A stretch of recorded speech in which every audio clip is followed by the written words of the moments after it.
La confiture sur les tartines, c'est vraiment trop bon. Bonjour les amis, comment allez-vous? Chez nous, tout va bien. Et comme nous savons que vous aimez bien les recettes de confiture, nous allons vous faire plaisir. Aujourd'hui, nous vous présentons une confiture de citron. Voilà. Alors, les ingrédients, mais il n'en faut pas beaucoup, c'est vraiment très simple. 1 kg de citron, bio de préférence puisque nous allons les utiliser entiers avec la peau, de l'eau, 1 litre d'eau et 1 kg de sucre gélifiant. Très peu d'ingrédients donc. Hier, j'ai simplement fait bouillir mes citrons entiers dans le litre d'eau. Voilà, j'ai laissé comme ça toute la nuit. Et là, ce matin, je passe à la seconde étape. Donc, c'est une confiture qui se fait en 2 jours. Voilà.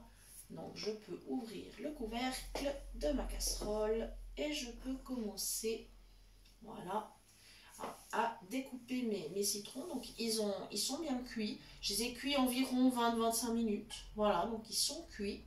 Et maintenant, avec mon couteau, simplement, je peux les couper.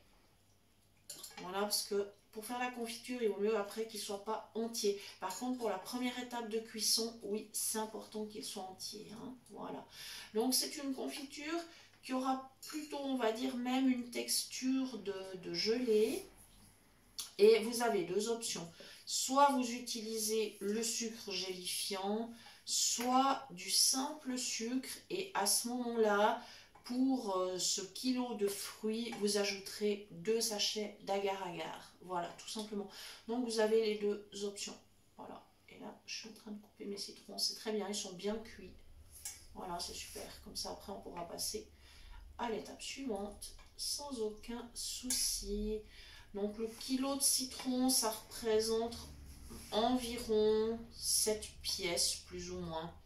Ça, bon, ça dépend de la taille des citrons, mais en principe, c'est à peu près ça. Hein. Voilà. Donc, c'est une confiture qui est franchement bien sympa. Alors, bien sûr, elle a un petit peu d'acidité. Par contre, vu le taux de sucre qu'on met dedans, on va dire que ça compense quand même. Et surtout, elle va très bien se conserver. Voilà. Voilà. Et après, alors au niveau de l'utilisation, eh bien, si vous avez visionné la vidéo par exemple du fondant au chocolat de l'autre jour, eh bien, vous pourrez utiliser un petit peu de cette confiture de citron pour ce gâteau, puisque le contraste chocolat-citron est franchement très intéressant. Voilà, donc après évidemment, vous avez le choix vers d'autres confitures, hein, mais voilà. Alors, ma meilleure amie a testé la même recette avec des mandarines. Elle m'a dit que c'était super. Voilà, donc comme on est en hiver, si vous aimez particulièrement les mandarines, eh bien vous pourrez adapter cette recette. Voilà, une autre amie m'a dit que sa belle-sœur utilise cette confiture pour mettre dans son yogourt, son fromage blanc. Voilà, donc pourquoi pas, hein, effectivement, il y a plein de possibilités. On peut aussi, après par exemple, la faire fondre pour décorer un gâteau, pour glacer un gâteau ou une tarte aux fruits. Ça peut être aussi une très belle option. Voilà, donc j'ai bien avancé avec mes citrons, je suis presque au bout. Voilà, je crois que c'est le dernier. Voilà. Et vraiment, ils sentent très bon, mais vraiment. Donc je me réjouis parce que là, en fait, j'ai plus de confiture de citron. Il faut dire que j'en ai bien distribué à Noël. Voilà, donc non, c'est bon, ils sont tous prêts, mes petits citrons. Je vais aller me rincer les mains. Voilà, j'en ai bien distribué et je suis toute contente d'en refaire. D'une part parce que j'aime beaucoup faire les confitures et d'autre part parce qu'en fait, c'est une confiture que nous pouvons faire toute l'année. Voilà, comme ceci. Et maintenant, l'étape suivante. Donc, je vous précise bien hein, que je n'ai pas enlevé l'eau. Hein. Elle est toujours avec les citrons, l'eau dans laquelle ils ont cuit la veille. Voilà. Maintenant, mon kilo de sucre gélifiant, tout simplement. Et je vais l'ajouter là tant que je suis encore sur la table parce que je ne veux pas qu'il y ait des éclaboussures de sucre sur ma table de cuisson. Parce que sur le vitrocérame, le sucre, c'est redoutable, ça l'abîme et donc c'est pas le but. Voilà, donc tout simplement, je me positionne au-dessus de la casserole, j'y vais tout doucement. Voilà, impeccable. Voilà, et je m'occuperai de l'emballage plus tard. Voilà, avec la spatule en fer, je vais commencer, enfin vous pouvez prendre une spatule en bois aussi, hein, c'est pas un souci.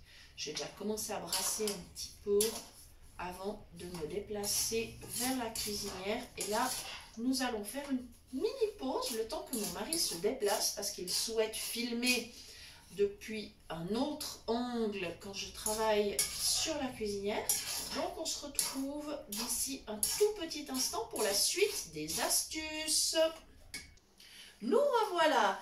J'ai donc déménagé la casserole de la table vers la cuisinière. Je viens d'allumer la plaque.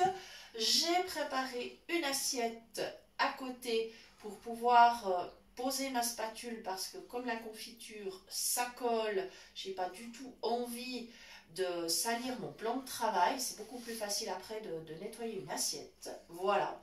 Et donc là, j'ai mis bien sûr à fond, mais je vais baisser assez rapidement.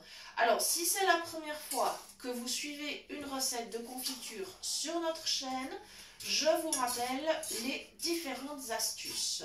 Alors, bien évidemment, on prend soin de laver des bocaux, ça c'est sûr. On essaye qu'il soit quand même assez chaud au moment où on va mettre la confiture dedans. Donc voilà, quand ma confiture sera prête, c'est-à-dire que lorsqu'elle aura bien mijoté, ça va prendre quand même, compter bien 3/4 d'heure. Moi je pense que c'est quand même une confiture qui n'est pas cuite et moisie. Hein. Donc voilà, faire sa confiture en 10 minutes, c'est de l'utopie pure, c'est vraiment pas la peine. C'est des confitures qui ne se conserveront pas. Alors voilà, quand vous reposez votre spatule sur l'assiette et que vous aurez la consistance de la confiture, là vous vous direz ok c'est bon. Et là vous pourrez arrêter le feu et donner le petit tour de mixeur pour pouvoir avoir une confiture bien lisse, bien homogène. Voilà. Ensuite, eh bien, je vous conseille, si vous ne pouvez pas vous faire aider à la maison par une personne qui voit bien, alors ce que vous faites, vous allez laisser tiédir votre confiture, c'est pas la peine de se brûler, et vous prenez vos bocaux, vous mettez une petite cuillère à café dedans à chaque fois pour éviter que le pot n'explose, parce qu'il y a toujours un petit risque, mais le risque est moindre quand la confiture est tiède, hein, évidemment. Mais faites-le quand même, c'est une précaution. Vous utilisez la petite louche avec le bec verseur, parce que c'est vraiment ce qui va le mieux, ce qui est le plus pratique. Il faut remplir le pot le plus possible, vraiment le plus haut possible. Vous fermez. Et l'astuce, pour éviter justement les moisissures, ça va être de retourner le pot, c'est-à-dire comme ça il y aura un vide d'air qui va se faire et en principe votre confiture ne moisira pas, il n'y aura pas de problème. Une fois ouverte, moi je vous conseille vraiment de la garder au frigo, voilà. Mais tant qu'elle n'est pas ouverte, franchement il n'y a aucun souci, vous pouvez la conserver dans vos placards de réserve alimentaire. Il n'y a vraiment pas de souci, vous pouvez bien la conserver. Voilà, surtout que celle-ci, franchement, elle a quand même une teneur en sucre qui est très élevée, hein, comparée aux confitures que nous faisons habituellement. Donc vraiment là, vous n'avez rien à craindre pour la conservation. Ça va être vraiment top. Voilà, donc attention donc aux précautions pour ne pas vous brûler. Voilà, celle-ci, il est même inutile par exemple de la stériliser. Je dirais que la stérilisation au four pour les confitures, je vous la conseille pour des confitures par exemple de fruits rouges qui auront beaucoup plus plus tendance à moisir ou enfin, à fermenter en fait, hein. Et puis là, vous aurez plutôt la garantie effectivement de ne pas avoir de moisissure par la suite, mais vraiment, vraiment, vraiment, avec celle-ci, il n'y a pas de souci. Voilà, de toute façon, ce printemps, on vous donnera bien sûr d'autres recettes. On va le faire au fil des saisons, puisque, voyez, on a vu que vous aimez bien les confitures. Donc, c'est chouette. On est très, très, très contents. C'est vrai que c'est super bon hein, à tartiner, que ce soit sur un simple pain, un bon pain complet ou de la brioche. Franchement, oui, c'est trop bon. Sans compter tout ce qu'on peut faire avec en plus. Voilà. Et si vraiment vous ne l'avez pas encore vu, cette vidéo du fondant au chocolat, je vous conseille vraiment d'y aller parce que c'est un fondant au chocolat qui est super délicieux et qui, contrairement à certaines recettes, est fort peu sucré et pas trop gras non plus. Donc voilà, si vous devez vraiment faire attention, que vous suivez un petit régime, bah, si vous en prenez une petite part, ça sera tout à fait raisonnable. Voilà. Très bien, je crois que je vous ai donné toutes les astuces nécessaires pour la réussite de votre confiture. Je vous rappelle que vous pouvez bien évidemment toujours nous écrire sur l'adresse mail de la chaîne cuisinepratique@mail.ch pour toute demande de recettes ou si vous souhaitez recevoir les liens des prochaines vidéos. Merci de nous avoir suivis et à très bientôt pour de nouvelles idées cuisine.